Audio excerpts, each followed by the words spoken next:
کچھ رسم و رواج ہوتا ہے، کچھ ظاہر بینی ہوتی ہے، کچھ چیزیں حاصل کرنے کے لیے ہوتی ہیں، کچھ معنویات ہوتی ہیں جہاں تک ہمیں پہنچنا ہے۔ اب اللہ کو ہم پلٹ کر کے غذا تو دے نہیں سکتے۔ اللہ ہمیں نعمتیں دے رہا ہے، ہم اس کا شکر کر سکتے ہیں، اور جب ہم اس کا شکر کریں گے تو اللہ کیا کرے گا؟ نعمتوں میں اضافہ۔ اللہ یہ تو کرے گا، نعمتوں میں بہترین اضافہ کرے گا۔ کیوں؟ اس لیے کہ ہم مہمان اس پروردگار کے جو عالمین کا کیا ہے؟ پالنے والا ہے۔ اب آپ ذرا سا غور کیجیے، جب ہم اللہ کی مہمانی میں داخل ہو گئے، میزبان خدا ہے، مہمان ہم ہیں۔ اب مہمانی کے اصول کیا ہیں؟ اصول یہی ہے کہ جب آپ عمومی جگہ پر جاتے ہیں، عام دسترخوان پر جاتے ہیں، عام ولیمے میں یا عام دعوت میں جاتے ہیں، تو آپ کتنا اہتمام کر کے جاتے ہیں؟ آپ نہائیں گے، دھوئیں گے، اپنی شکل صورت شمائل کو، اپنی ظاہر بینی کو، اپنے لباس کو، ساری چیزوں کو کیا کرتے ہیں؟ سنوار کر کے جاتے ہیں، دیکھ کر کے جاتے ہیں۔ لباس نیا ہو تو بہتر ہے، نہیں ہے تو اچھے کا انتخاب کرتے ہیں، اور اسی میں یعنی خوشبو کا، تاکہ اگر بغل بیٹھنے والوں کو کوئی دقت نہ ہو۔ جب آپ ایک عام انسان کی میزبانی میں جاتے ہیں جو اتنا اہتمام کرتے ہیں، جب اللہ کے مہمان ہوں گے اہتمام کتنا کرنا چاہیے؟ ظاہر سی بات ہے ان چیزوں کا تو ہم خیال رکھتے ہی ہیں جب ہم مسجد آتے ہیں، جو کہ طاہر ہوتے ہیں، پاکیزہ ہوتے ہیں، وضو کر کے آتے ہیں، صاف ستھرے ہو کر کے آتے ہیں۔ بس جس چیز کا ہمیں خیال ہونا چاہیے وہ ہے غیبت، وہ ہے تہمت، وہ ہے ایک دوسرے کے اوپر چھیٹا کسی، وہ ایک دوسرے کے اوپر کام کشی۔ یہ ساری چیزیں ہمارے اختیار میں ہیں، ہم اس سے بچیں۔ حسد، جلن، بغض، ان ساری چیزوں کو ہم آ کر کے ماہ مبارک رمضان میں حد اقل جو سفرہ بچھائیں، جو دسترخوان بچھائیں، اس دسترخوان کے اوپر میل محبت کا پیغام جانا چاہیے۔ نہ یہ کہ معلوم دیا افطاری کے لیے ہم دوڑ گئے اور کسی کو مجبور کر دیا کہ وہ صاحب مسجد چھوڑ کر کے بھی چلے جائیں، تو پتہ چلا ہم ناراض ہوئے کس بنیاد پر؟ افطاری کی بنیاد پر۔ حضور والا یہ شرح صدر رکھی ہے، وسعت صدر رکھی ہے، اپنے دلوں میں گنجائش رکھی ہے۔ افطاری نہ ملے نہ ملے دیجیے، کسی کو نہیں ملتی ہے وہ آئے ہمارے ساتھ افطار کر لے، سمجھ میں آتا ہے؟ کچھ نہیں ملے گا، کھجور کے 2 ٹکڑوں میں سے 1 ٹکڑا تو آپ کو ملے گا نا، بس اتنے ہی پہ شاکر رہیے، اتنے ہی پہ صابر رہیے۔ کیوں؟ کیونکہ ہم اللہ کے مہمان ہیں، کسی خاص بندے کے نہیں ہیں۔ اور کوئی افطاری بھیجنے والا یہ نہ سمجھ رہے صاحب میں نہیں بھیجوں گا تو کچھ نہیں ہوگا، سمجھ رہے؟ کیونکہ بہت جگہوں خیر الحمدللہ ہمارے یہاں تو یہ نظریہ نہیں ہے، پہلے رہا اور نہیں معلوم اب نہیں ہے، سمجھ رہے ہیں کہ صاحب یہ افطاری ہم روزے داروں کو بھیج رہے ہیں۔ نہیں، اللہ کا شکر ہے کہ ہمارے یہاں روزے داروں کی تعداد زیادہ ہے، آپ نہیں جانتے۔ یہ چھوٹے چھوٹے نونہال روزے سے ہوتے ہیں، یہ چھوٹے چھوٹے بچے روزے سے ہوتے ہیں، آپ کو نہیں پتا ہوتا، تو ظاہر سی بات ہے اب جب ان کا جذبہ بڑھ گیا تو ہمارے اندر شرح صدر آنی چاہیے۔ تو ہم ان کے لیے کیا کر سکتے ہیں؟ ہم کبھی ان بچوں کی جگہ پر اپنے آپ کو لا کر کے رکھیں کہ یہ آج بچے جو 12 سال 13 سال کے ہیں، 10 سال کے، 11 سال کے، 14 سال 15 سال کے، یہ روزے سے ہیں۔ ہم ذرا سوچے جب ہم 15 سال کے تھے روزہ کب رکھا تھا؟ غور کرنا ہے۔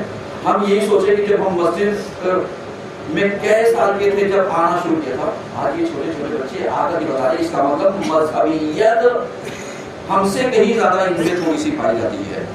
کیوں کہا ہے؟ اس لیے کہ ہم اس وقت مان لیتے انہیں جب یہ خالی مغرب میں دکھتے کہ صاحب افطاری کے لیے آتے ہیں، لیکن اگر یہ سویرے دکھائی دے رہے ہیں، اگر یہ ظہر میں دکھائی دے رہے ہیں، تو اس کا مطلب آپ کی افطاری کے لیے نہیں آ رہے ہیں، اللہ کی عبادت کے لیے آ رہے ہیں۔ ایک سوال پڑھیے سمجھ لیں،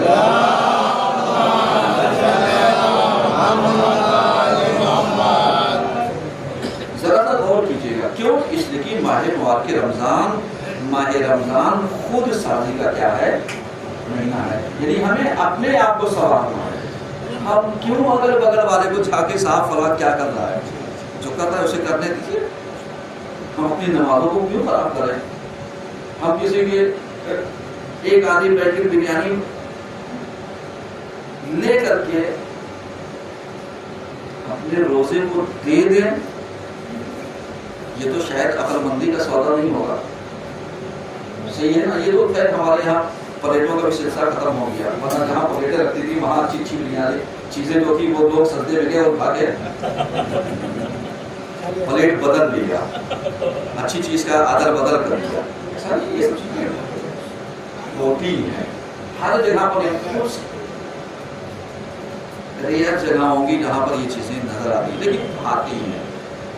ہمیں کیا کرنا ہے؟ ہمیں چھینا جھپٹی میں نہیں آنا ہے، ہمیں ایثار گری میں آنا ہے، ہمیں فداکاری میں آنا ہے، ہمیں ایک دوسرے کے ساتھ ایثار کرنے کے لیے آنا ہے۔ معلوم لیا کھجور ایک تھی، کھانے والے دو تھے، ہم نے ٹکڑے دو کر دیے، آدھا آپ بسم اللہ آدھا ہم بسم اللہ، ایک گلاس پانی پی لیے، اپنے گھر جا کر کے تناؤ کیے، کیونکہ ہم مہمان کس کے ہیں؟ اللہ کے مہمان ہیں۔ ہاں یہ جو افطاری بھیجنے والے ہیں ان کو بھی ذرا سا وہ ہونا چاہیے کہ بھائی جب پتا ہے کہ وہاں پر آنے والوں کی تعداد اتنی، تو ہم کیوں کم بھیجیں کہ وہاں پر ایک نظام گڑبڑ ہو؟ نظام نہیں گڑبڑ ہوتا بھائی، ہر کوئی پوچھتا ہے افطاری کس کی آتی تھی، تو توہین کس کی ہوئی؟ اللہ نے اپنی میزبانی آپ کو سونپی تھی کہ صاحب آپ اللہ کی طرف سے میزبان بن کر کے مہمان بنائیے ان لوگوں کو جو مسجد میں آتے ہیں، اور آپ نے کیا کیا؟ اللہ کے ساتھ ہی داؤں کھیل دیا۔ کیسی بچت، کیا بچا لوگ ایک دن کی افطاری میں؟ یہاں تو لوگ شکریہ ادا کیجیے ان عورتوں کا جو شام ہوتے ہی کچن کی زینت بن جاتی ہے۔ سمجھ میں آ رہا ہے؟ یہ بس سوچیے گا خالی کمال آپ کرتے ہیں، کمال عورتیں بھی کرتی ہیں، چونکہ جس طریقے سے ایک مرد روزی روزگار کمانے کے لیے اپنے گھر سے باہر جاتا ہے روزہ رکھ کر کے، تو جب تک وہ پلٹ کر کے نہیں آتا تب تک راہ خدا میں جہاد کرنے کے برابر اسے ثواب ملتا رہتا ہے۔ سمجھ میں آ رہا ہے؟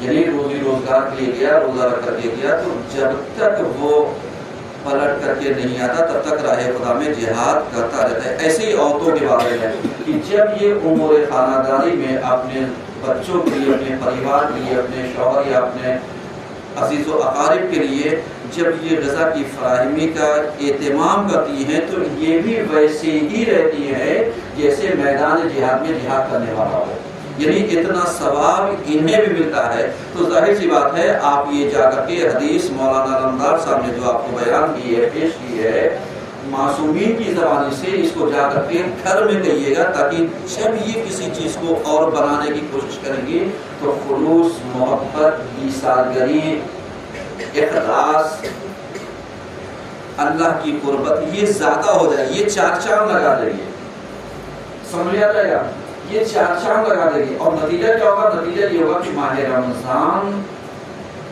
خود سازی کا بہترین موقع مل جائے گا۔ سمجھ میں آ رہا ہے؟ کیوں؟ اس لیے کوئی روزہ رکھ کر کے کوئی ایک دوسرے کے اوپر احسان نہیں کرتا۔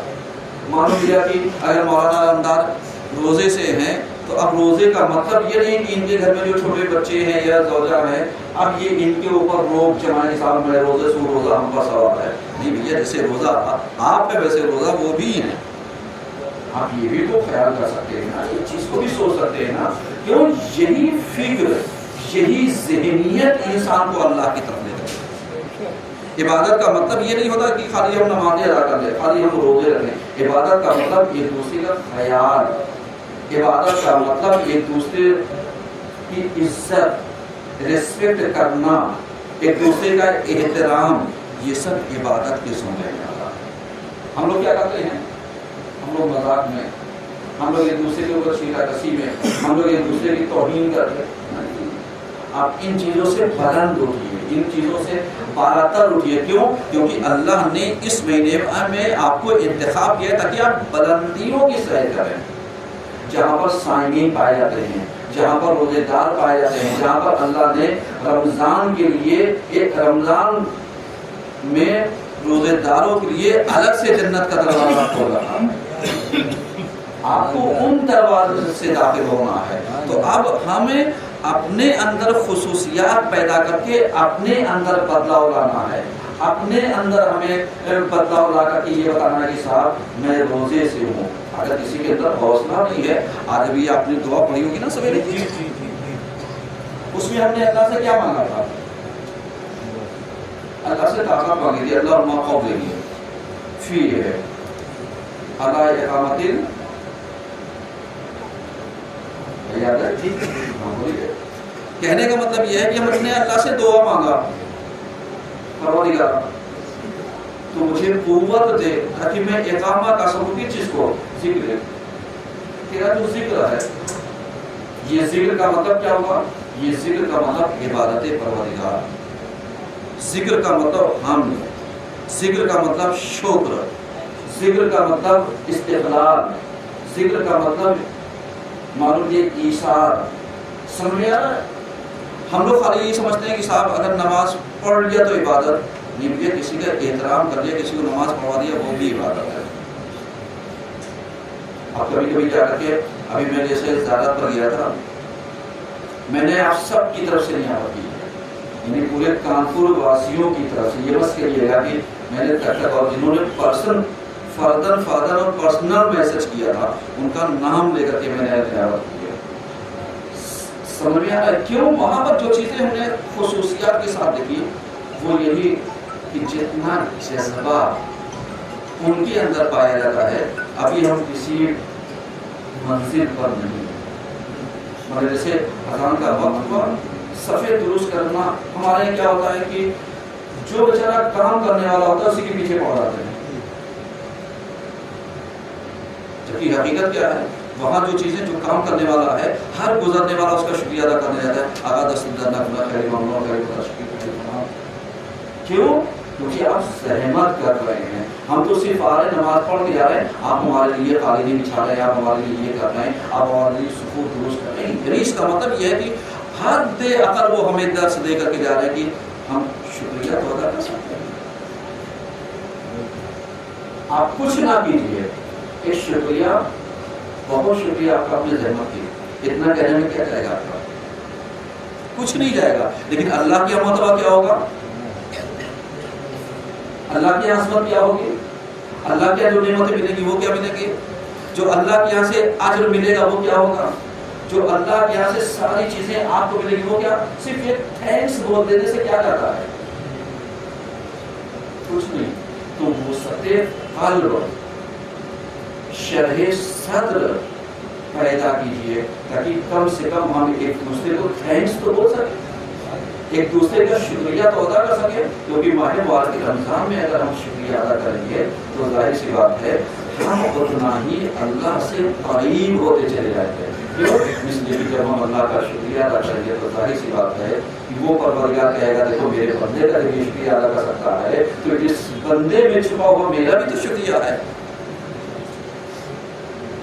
وہ انڈائریکٹ میرا شکریہ ادا کر رہا ہے، وہ بندے کا نہیں کر رہا ہے، وہ میرا شکریہ ادا کر رہا ہے. اور اس کا قرآن پڑھ کر کے ہمیں حوصلہ دیتا ہے لئن شکرتم لأزیدنکم. یعنی اگر تم ہمارا شکریہ ادا کرو گے تو ہم نعمتوں میں اضافہ کر دیں گے، نعمتیں ہم تمہیں دے دیں گے. تو اب پتہ چلا کہ جو پریشانیاں کبھی کبھی ہم پر وارد ہوتی ہیں، آتی ہیں، وہ ہماری بد اخلاقی کی بنیاد پر، وہ ہماری بد کلامی کی بنیاد پر، وہ ہماری بد تہذیبی کی بنیاد پر. ورنہ اللہ نے تو ہمیں ہر چیز پہ اجر مرتب کر رکھا ہے، ہر چیز پہ. آپ کیا سمجھتے ہیں؟ آپ آئیے کسی کی چپل اٹھا کر کے ایک سیدھی جگہ پر رکھ دیجئے، راستے سے ہٹا کے کنارے جگہ پر دیے، اللہ نے اس کا بھی اجر دے رکھا ہے. لیکن ہم تو چپل اٹھانے کو توہین سمجھتے ہیں. چپل تو دور کی بات ہے، سجدہ پڑی ہو تو ہم اس کو اٹھانے کو توہین، کیونکہ ہم اپنے کو لاٹ صاحب سمجھتے ہیں نا. تو لاٹ صاحب آپ اپنے گھر کے لیے ہوگے، اللہ کے گھر کے لیے ہر سب خادم ہیں.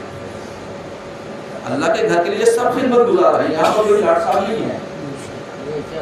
کہ صاحب کوئی لاٹ صاحب ہو کہ صاحب اللہ کے گھر کے لیے ان سے پوچھا جائے گا، ان سے نہیں، وہاں جا کر کے دیکھو وہ شکریہ ادا کرتے ہیں۔ میں نے تو بہت باری مائنس ڈگری میں دیکھا وہ کیسے ہم لوگوں کی چلنے کے راستے فراہم کر رہے تھے کہ صاحب برفباری ہو رہی تھی، وہ بچھا رہے تھے، اس کے اوپر نمک ڈالا جائے تاکہ زائرین پھسل کر کے گرے نہ۔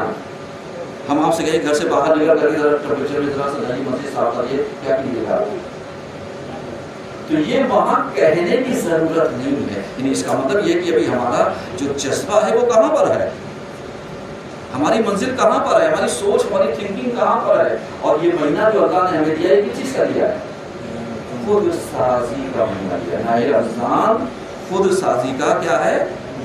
مہینہ ہے۔ عنوان ذہن میں رہے تاکہ گفتگو سمجھ میں آئے گی۔ تو اب سمجھ میں آیا کہ ہم روزہ رکھتے ہیں تو صرف اللہ کے لیے، عبادت کرتے ہیں تو صرف اللہ کے لیے، مسجد آتے ہیں تو صرف اللہ کے لیے، نماز پڑھنے کے لیے آتے ہیں تو صرف اللہ کے لیے، گھر سے نکل کر کے عبادت کرنے کے لیے آ رہے ہیں تو صرف اللہ کے لیے۔ تو جب ہمارے منشا اور مقصد، ہمارا مبدا اور مقصد ذات پروردگار ہو گئی ہے تو پھر ہمیں کسی سے ڈرنے کی ضرورت ہے، ہمیں کسی سے چاپلوسی کرنے کی ضرورت ہے، ہمیں کسی سے بتانے کی ضرورت ہے نہیں۔ ہم اللہ کے مہمان ہیں، ہم اللہ کے نام پر کسی کو پانی بھی پلا سکتے ہیں، ہم اللہ کے نام پر اپنا کھانا بھی دے سکتے ہیں، ہم اللہ کے نام پر استغفار پڑھ کے ایک تسبیح مومن کو بخش کر سکتے نہیں کر سکتے؟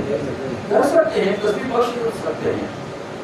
اور اس کے بعد یہ مہینہ بس آخری جملہ، یہ مہینہ تو یہی ہے، علیکم فی شہر رمضان بکثرت الاستغفار والدعا، یعنی اس مہینے میں ہمیں استغفار کرنا چاہیے، ہمیں دعا کرنا چاہیے، ہمیں تلاوت کرنی چاہیے۔ کیوں؟ یہ تین چیزوں سے ہم اپنے آپ کو آراستہ کر لیں گے، اللہ کی مہمان نوازی کا بہترین حق ادا کریں گے، کیونکہ اللہ میزبان ہے، ہم سب اس کے کیا ہیں؟ مہمان ہیں۔ اور جب مہمان سلیقے مند ہوتا ہے تو ظاہر سی بات ہے میزبان کا دل خوش ہو جاتا ہے کہ آپ بہت اچھے ہیں، باصلاحیت ہے، کردار کے مالک ہیں، اچھے کردار کے مالک ہیں، اچھی تہذیب ہے، اچھی تمیز ہے۔ تو اب اگر ہم اللہ کے گھر میں آئے ہیں تو اتنا تو خیال ہونا چاہیے کہ کھجور کے ٹکڑے ادھر نہ پھینکیں، اس کی گٹھلیاں ادھر نہ پھینکیں، دال کے ٹکڑے گر جائیں تو ادھر ادھر نہ ہو کریں۔ تو اس کا مطلب اگر اللہ کی مہمانی میں ہم آئے ہیں تو مہمانی کا حق اتنا ادا کریں کہ جو کچھ اگر گر جائے تو اس کو اٹھا کر کنارے ڈال دے تاکہ نہ وہ پیروں کے نیچے آئے نہ مسجد گندی ہو پائے۔ ایک سلام پڑھیے سب لوگ۔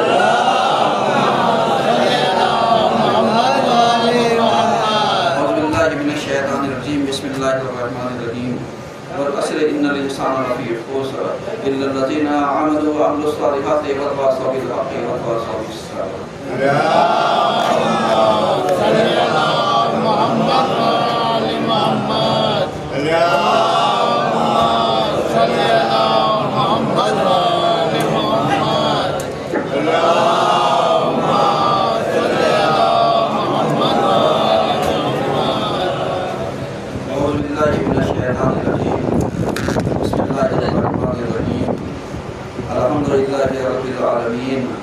الصلاة والسلام على أشرف الأنبياء والمرسلين أما بعد فقد قال الصادق عليه السلام عليك بالأحداث فإنهم أسرع إلى كل خير سبب المبارك۔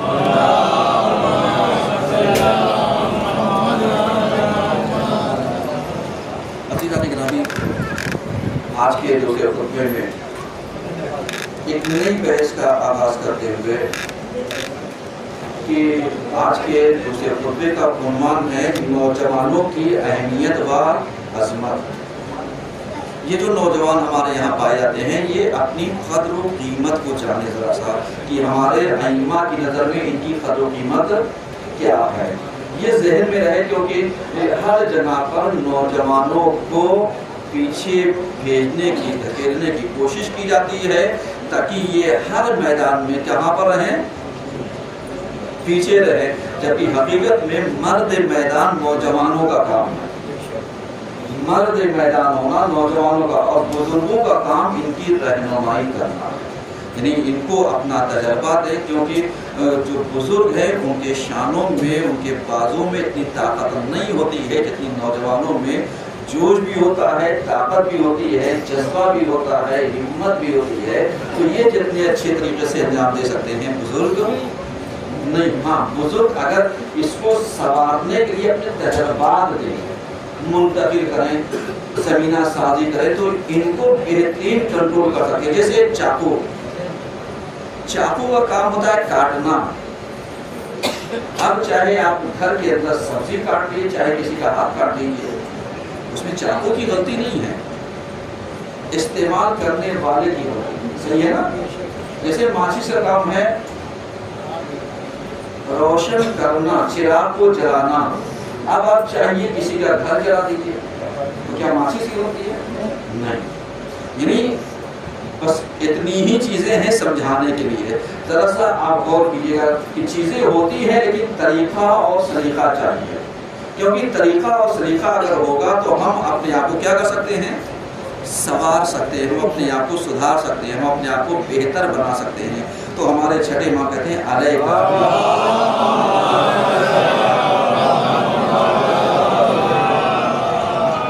علیکہ بالاحداث فَإِنَّهُمْ أَسْرَعُوا إِلَى الْخَيْرِ إِلَى كُلِّ خَيْرٍ. یعنی اس کا مطلب کیا ہوا, یعنی تم نوجوانوں کی طرف توجہ دو. آج ہمارے یہاں متاسفانہ کیا ہوتا ہے, یہ جو ہمارے بزرگان ہیں یہ نوجوانوں کو, بچوں کو شفقت اور محبت کم دیتے ہیں, حکم زیادہ دیتے ہیں. آرڈر, بیٹا یہ کر لو, بیٹا وہ کر لو. بیٹا کو جب بیٹا بناؤ گے اپنے دل سے بھی تو شفقت دو, ان کو بھی تو محبت دو, وہ بھی آپ کی توجہ کے خواہاں ہیں, وہ بھی توجہ چاہتے ہیں. نہ یہ کہ خالی ڈانٹ ڈپٹ حکم فرما برداری فرما برداری, انہیں محبت تو دو. سمجھ میں آ رہا ہے؟ کیوں؟ اس لیے کہ اگر شفقتوں سے کسی پیغام کو دیا جاتا ہے تو وہ اس چیز کو قبول کرتے ہیں. کبھی آپ نے غور کیا کہ یہ نوجوان گھر میں کھانا کھانے کے بجائے باہر کیوں کھانا زیادہ؟ آج میں بتاتا ہوں ریزن, تاکہ آپ اس چیز کو ذرا سمجھ لیں گا. غور کیجیے گا کہ یہ گھر سے زیادہ باہر کھانے کے خواہاں کیوں ہوتے ہیں, کیونکہ جتنی عزت اور پیار محبت کے ساتھ انہیں باہر کھانا پروسا جاتا ہے. سر کیا چاہیے,